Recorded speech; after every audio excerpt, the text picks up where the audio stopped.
Midnight horror স্টেশনের সমস্ত গল্প শুনতে সাবস্ক্রাইব করুন আমাদের ইউটিউব চ্যানেলে। শুনতে থাকুন H.P. লাভক্রাফটের কাহিনী অবলম্বনে দি হাউন্ড।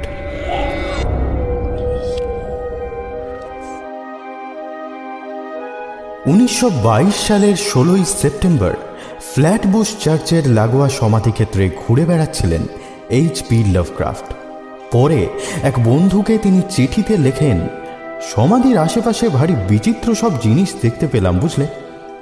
একটা ভাঙা কবরের খানিকটা সিমেন্টের টুকরো নিয়ে এসেছি পকেটে করে। আজ রাতে ওটা বালিশের নিচে রেখে শোবো। দেখা যাক কোনো গল্প মাথায় আসে কিনা। যে গল্পটি তার মাথায় আসে সেটা আজ শুনতে চলেছেন আপনি। প্রথমে উইয়ার্ড টেল ম্যাগাজিনে গল্পটি পাঠান লেখক। পরে কি খেয়াল চাপতে সম্পাদককে খাজা গল্প মশাই, ও জিনিস ছেপে আর বিড়ম্বনা বাড়াবেন না বলে নিজেই বাতিল করে দেন। তবে গল্পের বিচার আজ লেখক নয়, আপনাদের হাতে। শুনতে থাকুন H.P. লাভক্রাফটের কাহিনী অবলম্বনে দি হাউন্ড।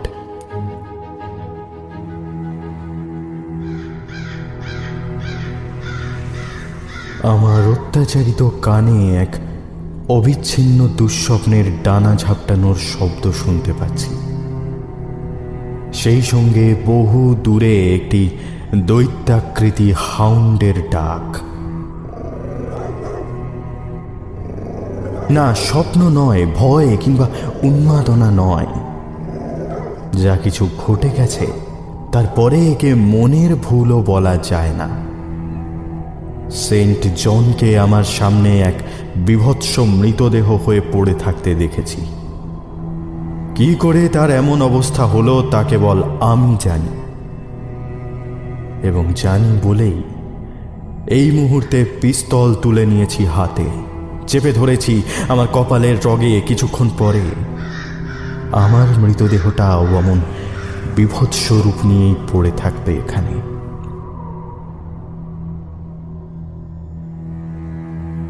যে কাজ করে আমরা এখানে এসে পৌঁছেছি তার জন্য আমরা কোনোদিন ক্ষমা পাবো কিনা জানি না।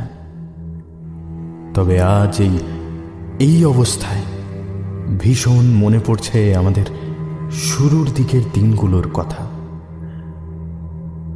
আমার ও সেন্ট জন দুজনের মধ্যেই একটা ব্যাপার কমন ছিল, আধিভৌতিক ও তন্ত্রমন্ত্রের জগতের প্রতি আগ্রহ। প্রথমে কেবলমাত্র বইপত্র পড়েই সে আগ্রহ নিবৃত করতাম আমরা। তবে বইপত্রেরও তো শেষ আছে, সীমারেখা আছে।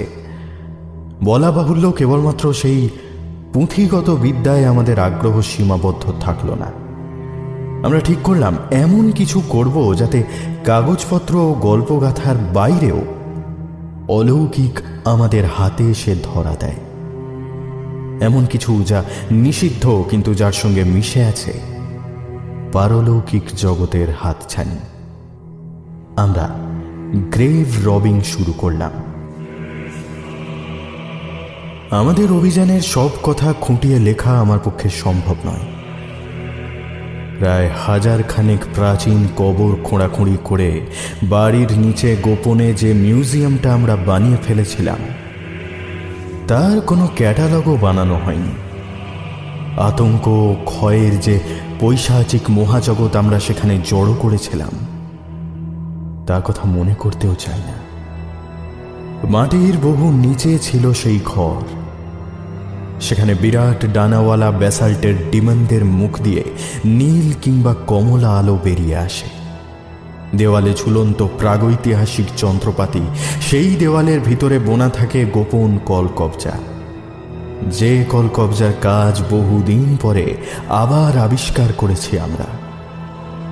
ঘরটার কথা মনে করলেও আজ গা শিউরে ওঠে। কি ছিল না সেখানে?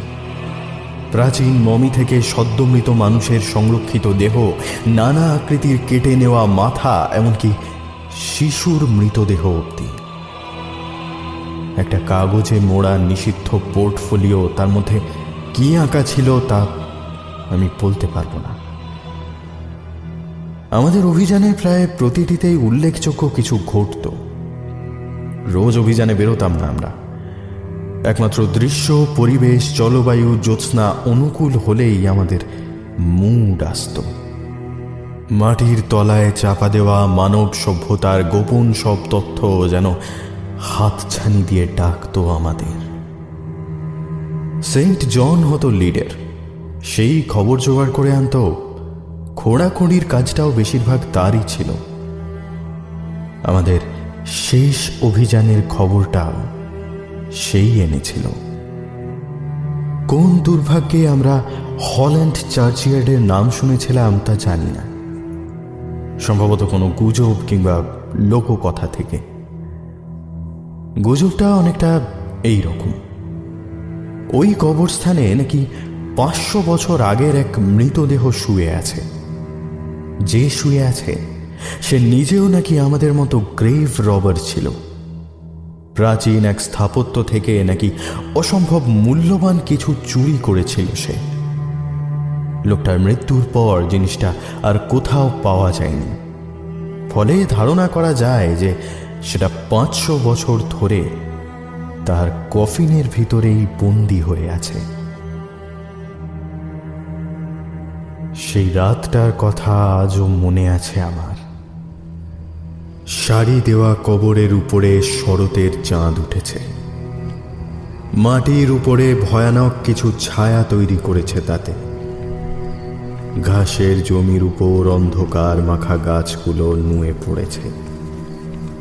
আর এই সমস্ত দৃশ্যপটের উপর দিয়ে চাঁদের গা বেয়ে কিছু প্রকাণ্ড বাদুড় উড়ে যাচ্ছে। চার্চের সুচালো চূড়াটা আকাশে একটা বিশেষ অংশ আঙুল তুলে দেখাচ্ছে যেন। মাটি, ঝোপ ঝাড় আর অজানা গন্ধ মিশে যাচ্ছে রাতের বাতাসে। সেই সঙ্গে খুব ক্ষীণ গম্ভীর স্বরে একটা দৈত্যাকৃতি হাউন্ডের ডাক ভেসে আসছে। এই ডাকটা শুনে আমরা একবার শিউরে উঠলাম। সেন্ট জন আমার দিকে একবার মুখ তুলে বলল, শুনেছি এই কবরের নিচে যে শুয়ে আছে তাকে আজ থেকে 500 বছর আগে এই কবরস্থানেই মৃত অবস্থায় পাওয়া যায়। ক্ষতবিক্ষত দেহ, মাংস উপড়ানো, বেশিরভাগ হাড় ভাঙা। সে কি?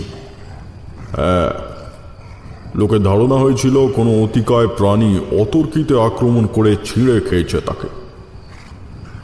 দূর থেকে ভেসে আসা ডাকটা আরো মন দিয়ে শুনলাম আমি। কোদালটা হাতে তুলতে তুলতে বললাম, ডাকটা ভালো শোনাচ্ছে না কিন্তু। এই শহরে এত বড় হাউন্ড আছে বলে তো শুনিনি। সেন্ট জন থমথমে মুখে বলল, আমিও তাই ভাবছি। তবে এত দূর থেকে আসছে যখন বিপদের আশঙ্কা নেই। নাও, হাত লাগাও। মাটি খোঁড়ার সময় একটা উৎসাহ এসে জড়ো হচ্ছিল মনের ভিতর।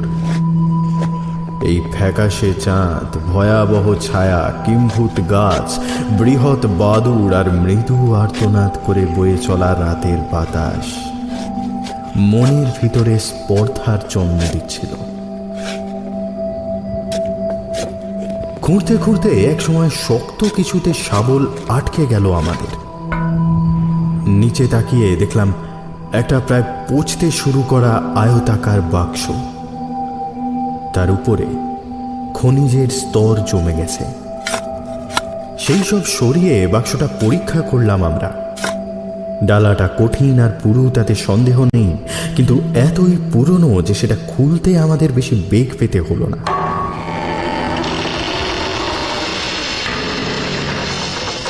আমরা দুজনে চোখ মেলে তার ভিতরে উঁকি দিলাম। আশ্চর্য, 500 বছর কেটে যাওয়া সত্ত্বেও বাক্সের ভিতরের জিনিস প্রায় অক্ষতই আছে।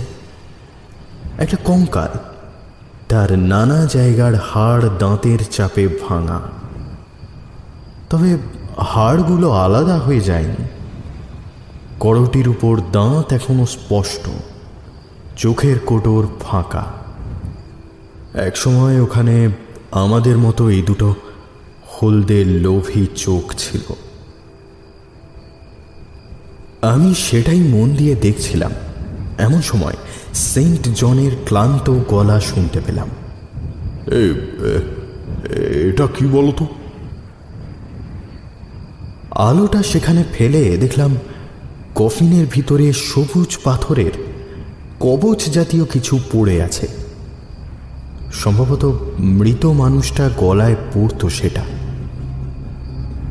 কবচটা ঠিক ছবিতে দেখা ডানাওয়ালা হাউন্ড আকৃতির, অনেকটা ফিংসের মতো, তবে সিংহের জায়গায় সদন্ত কোনো প্রাণীর মুখ খোদাই করা আছে। সে মুখ হিংস্র, একই সঙ্গে সেখানে মৃত্যু, ক্ষুধা ও অমঙ্গলের ছাপ ফুটে উঠছে। নিচে কিছু একটা লেখাও ছিল, তবে তার মানে আমরা কেউই উদ্ধার করতে পারলাম না। কবচটা দেখা মাত্র বুঝেছিলাম এ জিনিস আমাদের সংগ্রহে রাখার মতো। যদিও জিনিসটার কাজ ঠিক কি তা আমরা জানি না। জন কিন্তু অত সহজে হাল ছেড়ে দেয়নি। সবুজ কবচটা ঘুরিয়ে দেখতে দেখতে সে বলল, যতদূর মনে পড়ছে উন্মাদ আরব আব্দুল আল হজরতের নিষিদ্ধ বই নেক্রোনমিকনে এই ধরনের একটা কবজের কথা লেখা ছিল। এই আল হজরত ছিল সেন্ট্রাল এশিয়ার এক প্রায় অগম্য এলাকায় বসবাসকারী বুনো নরমাংসভোজী উপজাতির নেতা।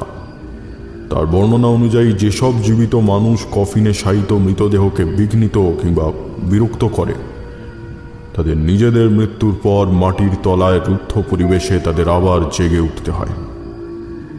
তবে এই কবচটা নিয়ে ঠিক কী লেখা ছিল সেটা আর মনে নেই আমার। সে বই আছে তোমার কাছে? সরকারি হিসেবে সে বই পৃথিবী থেকে নিশ্চিহ্ন হয়ে গেছে, তবে কোনো কোনো অন্ধকার কানাগলির বাসিন্দাদের কাছে এখনো 2-1 কপি লুকিয়ে রাখা আছে। তাদের মধ্যে আমি একজন। কবচটা পকেটে ঢুকিয়ে আমরা শেষ একবার সেই করটির মুখের দিকে চেয়ে নিয়ে কবরটা আবার মাটি চাপা দিয়ে দিলাম। সেখান থেকে কিছুটা দূরে সরে এসে দাঁড়াতে দেখলাম আকাশের বুক থেকে কয়েকটা বাদুড় নেমে আসছে সেই সদ্য চাপা দেওয়া মাটির স্তরের উপর। যেন ওরাও আমাদের মতোই কিছু খোঁজ করছে। কবরস্থান ছেড়ে বেরিয়ে আসতে আসতে মনে হলো বহু দূরে আবার সেই হাউন্ডের চিৎকারটা শুনতে পাচ্ছি। তবে হাওয়া এত জোরে বইছে যে সেটা মনের ভুল হওয়া, বিচিত্র কিছু নয়।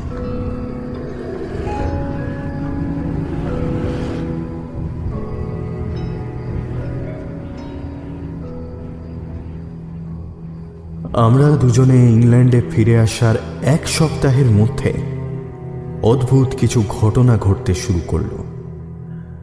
আমরা একাই থাকতাম, বন্ধু বান্ধব বলতে প্রায় কেউই ছিল না। চাকর বাকরহীন একটা পুরনো প্রাসাদের কটা পরিত্যক্ত ঘরে কোনো রকমে মাথা গুঁজে থাকতাম। এরকম জায়গায় সাধারণত বাইরের কেউ বিরক্ত করতে আসে না, কিন্তু এখন দরজা কিংবা জানলার বাইরে থেকে মাঝে মধ্যেই মৃদু দাপাদাপির শব্দ শুনতে পাই। একবার মনে হয় আমাদের লাইব্রেরি ঘরের জানলায় কোনো বিরাট কালো ছায়া এসে দাঁড়িয়েছে। মাঝে মাঝে দূর থেকে কিছুর বৃত্তাকারে ঘোরা বা ডানা ঝাপটানোর শব্দ আসে, যদিও খুঁজতে গিয়ে কিছুই পাওয়া যায় না। সবুজ কবচটা আমাদের গোপন মিউজিয়ামে একটা কুলুঙ্গির মধ্যে রাখা আছে। কখনো কখনো তার সামনে আমরা দুটো মোমবাতি জ্বেলে দিই।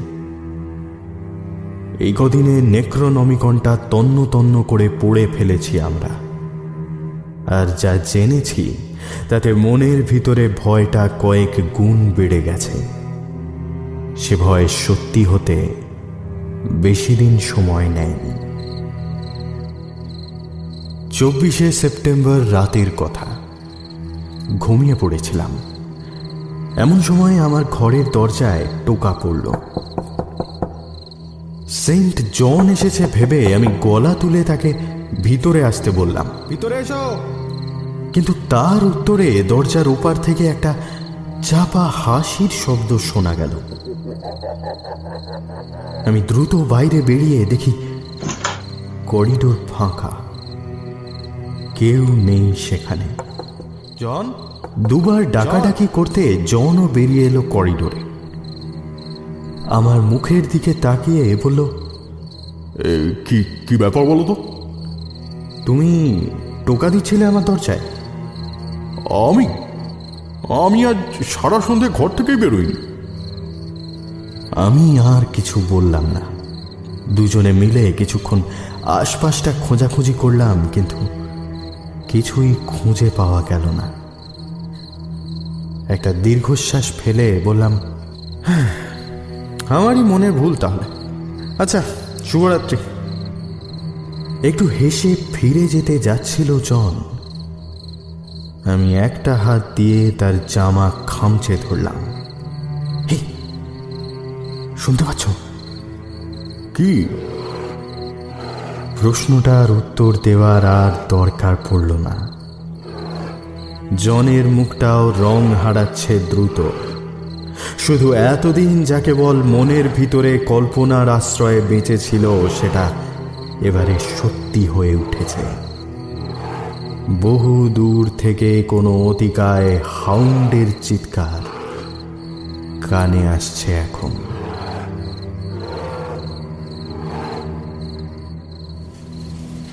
এর 4 দিন পরে আমরা গোপন মিউজিয়ামে কিছু কাজ করছিলাম। এই সময় মিউজিয়ামের দরজায় কিছুর আঁচড়ের শব্দ কানে আসে আমাদের। এই দরজা দিয়ে বেরোলেই একটা উপরে যাওয়ার সিঁড়ি পড়ে। সেটা দিয়ে লাইব্রেরি রুমে যাওয়া যায়। মিউজিয়াম থেকে উপরে ওঠার আর কোনো পথ নেই। আমরা সতর্ক হয়ে উঠলাম। তবে কি কেউ আমাদের গোপন কালেকশনের খবর পেয়ে গেছে? সমস্ত আলো নিভিয়ে দুজনে একসঙ্গে এগিয়ে গিয়ে এক ঝটকায় খুলে ফেললাম দরজাটা। সঙ্গে সঙ্গে একটা দমকা হাওয়ার ঝাপটা এসে লাগলো আমাদের মুখে। মনে হলো একটা পায়ের খসখস, চাপা হাসির শব্দ আর ফিস ফিস যেন ধীরে ধীরে আমাদের থেকে দূরে চলে যাচ্ছে। সে মুহূর্তে আমাদের উপরে উন্মাদনা ভর করেছিল নাকি স্বপ্ন দেখছিলাম তা ভেবে দেখিনি। শুধু এটুকু মনে ছিল, সেই চাপা ফিসফিসের ভাষাটা ছিল ডাচ। এই ঘটনার পরে আমাদের মনের ভয়টা আরো বেড়ে যায়। আমরা দুজনেই বুঝতে পারি পারলৌকিক সাধনা আমাদের উন্মাদনার দিকে টেনে নিয়ে যাচ্ছে। অদ্ভুত উড়ে ঘটনা আর নতুন কিছু নয়। আমাদের পরিত্যক্ত প্রাসাদ এখন সজীব হয়ে দাঁড়িয়ে থাকে জলাভূমির মাঝে, আর রোজ রাতে ভেসে আসে সেই হাউন্ডের চিৎকার। দিন দিন তার তীব্রতা বেড়েই চলেছে। 19শে অক্টোবর আমাদের লাইব্রেরি ঘরের জানলার বাইরে কিছু পায়ের ছাপ আবিষ্কার করলাম আমি। সেগুলো বর্ণনা করার মতো ক্ষমতা আমার নেই, তবে মনে হলো এ প্রাসাদের কোণে কোণে লুকিয়ে থাকা প্রকাণ্ড বাদুড়ের দল যেন একসঙ্গে আছড়ে পড়েছে সেখানে। ঘটনার ভয়াবহতা চরমে পৌঁছালো 18ই নভেম্বর। রাত নামার পর সেন্ট জন দূরের রেল স্টেশন থেকে হেঁটে প্রাসাদের দিকে ফিরছিল। এমন সময় কোনো ভয়ঙ্কর নরখাদক প্রাণী তাকে আক্রমণ করে ও খুবলে খাওয়া শুরু করে। তার চিৎকার শুনতে পেয়ে আমি ছুটে গিয়ে দেখি জ্যোৎস্নার আলো মেখে কোনো ডানাওয়ালা অন্ধকার প্রাণীর ছায়া ধীরে ধীরে সরে যাচ্ছে দূরের দিকে। জন! আমি চিৎকার করে উঠলাম, এ কি অবস্থা? কি করে হলো জন? আমার বন্ধু ততক্ষণে মৃত্যুর কোলে ঢলে পড়েছে। শুনতে পেলাম তার মুখ দিয়ে কিছু অস্পষ্ট শব্দ বেরিয়ে আসছে। কবচটা, শয়তানের কবচটা। আর কিছু বলার আগেই তার প্রাণহীন মাংসের স্তূপের মতো রক্তাক্ত শরীরটা গড়িয়ে পড়ল মাটিতে।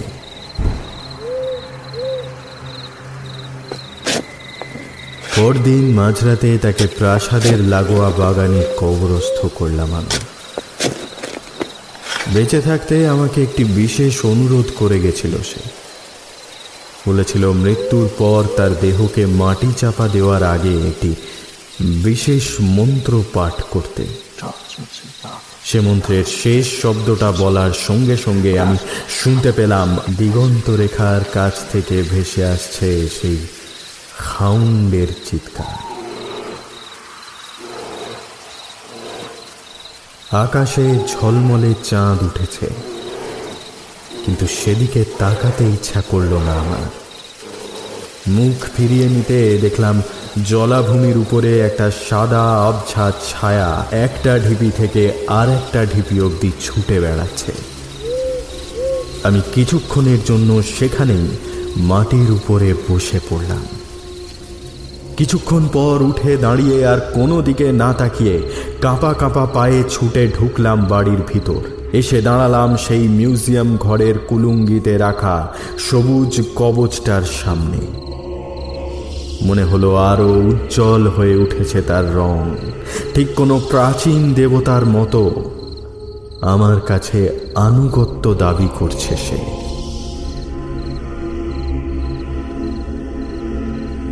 একা একা সে বাড়িতে থাকার আর সাহস হলো না আমার। পরদিন সকালেই লন্ডনের উদ্দেশ্যে বেরিয়ে পড়লাম। মিউজিয়ামের সমস্ত জিনিস আগুন লাগিয়ে পুড়িয়ে দিয়েছি। সঙ্গে নিয়েছি কেবলমাত্র সেই সবুজ পাথরের কবচটা। কিন্তু 3 রাত পরে আবার শুনতে পেলাম সেই হাউন্ডের চিৎকার। 1 সপ্তাহ কাটার আগেই মনে হলো অন্ধকার নামলে দুটো অদৃশ্য চোখ যেন চেয়ে থাকে আমার দিকে। একদিন ভিক্টোরিয়া লেকের পাশে ঘুরতে গিয়ে দেখলাম জলের উপরে আমার হাতে ধরা ল্যাম্পের প্রতিফলন বারবার ঢেকে যাচ্ছে কোনো কালো ছায়ায়। একটা অশুভ হাওয়া বয়ে যেতে যেতে যেন বলে গেল, সেন্ট জনের মতো অবস্থা আমারও হবে।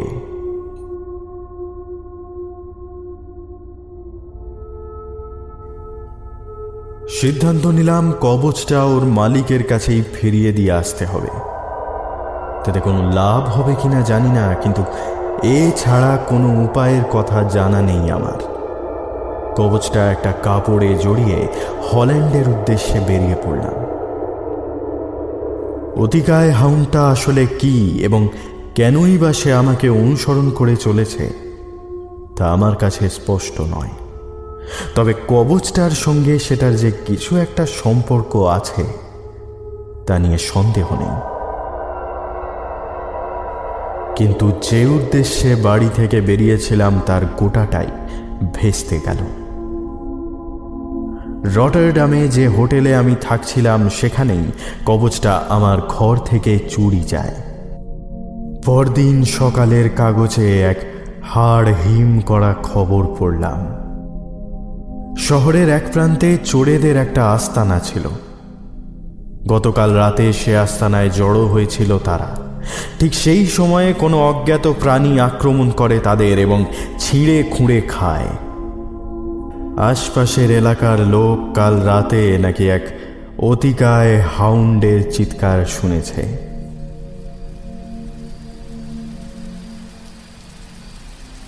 সেদিন বিকেলেই সেই চার্চইয়ার্ডে আবার এসে দাঁড়ালাম আমি। কয়েক মাস আগের সেই রাতের মতোই রয়েছে এখনো সব। এমনকি দূর থেকে ভেসে আসা সেই হাউন্ডের ডাকটা এখন যেন অনেকটা শান্ত।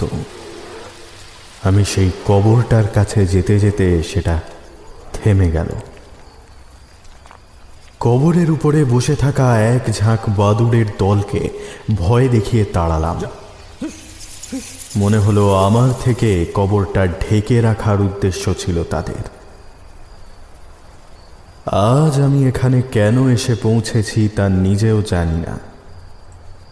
কবরের নিচে শুয়ে থাকা মানুষটার কাছে ক্ষমা চেয়ে কিছু লাভ হবে না জানি। কিছুটা উত্তেজনার বশেই সেখানের মাটি খোঁড়া শুরু করলাম। আগের থেকে এখন মাটি খোঁড়া বেশ সহজ হয়েছে। মাঝে শুধু একবার বাধা পেলাম। একটা শকুন আচমকাই নেমে এলো গর্তের উপরে। আমার কোদালের কোপে সেটাকে শেষ করে আবার মাটি খুঁড়তে লাগলাম। মিনিট খানেক পরেই সেই আয়তাকার বাক্সটা লাগলো আমার কোদালের ডগায়। এরপর যে ঘটনাটা ঘটেছিল তার কোনো বাস্তব ব্যাখ্যা আমার জানা নেই। সেই কফিনের ভিতরে দুঃস্বপ্ন ও বিরাট পেশিবহুল বাদুড়ের চাদরে ঢেকে শুয়েছিল নিকষ কালো রঙের একটা অস্তিত্ব। আগের মতো পরিষ্কার আর নয় সে, বরঞ্চ তার শরীর ভরে উঠেছে টলটলে রক্ত, মাংস আর চুলে। তার চোখের কোটরের ভিতর জ্বলতে থাকা উজ্জ্বল রঙের গোলাটা আর চোখে তাকিয়ে আছে আমার দিকে। ঠোঁটের কোণ থেকে বেরিয়ে আসছে দুটো ধারালো দাঁত। কয়েক সেকেন্ডের মধ্যেই তার মুখ দিয়ে বেরিয়ে এলো সেই চিৎকারটা যা এতদিন শুধু দূর থেকে শুনেছিলাম। চেয়ে দেখলাম তার রক্তাক্ত মাংসল থাবায় ধরা আছে সেই সবুজ কবচ। দৌড়ে পালানোর চেষ্টা করলাম, কিন্তু আমার চিৎকার মুহূর্তে পৈশাচিক হাসির স্রোতে মিলিয়ে গেল। আকাশের তারাগুলো যেন এই দৃশ্যের ভয়াবহতায় উন্মাদে পরিণত হয়েছে। কয়েক শতাব্দী প্রাচীন মৃতদেহের নখ, দাঁত আরো তীক্ষ্ণ, আরো ধারালো হয়ে উঠেছে। আমি শুনতে পেলাম সেই হাউন্ডের চিৎকার আমার ঘাড়ের কাছে এসে পড়েছে। পায়ে আর জোর পাচ্ছি না, ক্রমশ আরো কাছে এগিয়ে আসছে সে। পকেট থেকে রিভলভার বের করে নিলাম।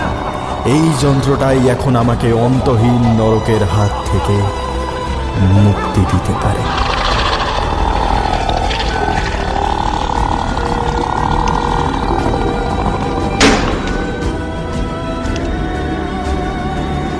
ভাবুন, ভদ্রলোক ভাঙা কবরের টুকরো মাথার নিচে রেখে এইসব গল্প লিখে ফেলতেন। আপনি বাঙালি লেখক হলে শ্মশানের ছাই রেখে চেষ্টা করতেই পারেন, কিন্তু পরদিন সকালে সে ছাই বালিশ চাপা দেওয়া সিগারেটের সন্দেহ করে বাড়ির লোক উত্তম মধ্যম দিলে আমরা দায়ী নই। এই গল্পটা স্পন্সর করার জন্য বিশেষ ধন্যবাদ আমাদের চ্যানেলের নতুন মেম্বার ড্যানিয়েল পার্কার ও দেবমাল্য ঘোষকে। শুনছিলেন এইচপি লাভক্রাফটের কাহিনী অবলম্বনে দি হাউন্ড। সবাই ভালো থাকবেন। শুভরাত্রি।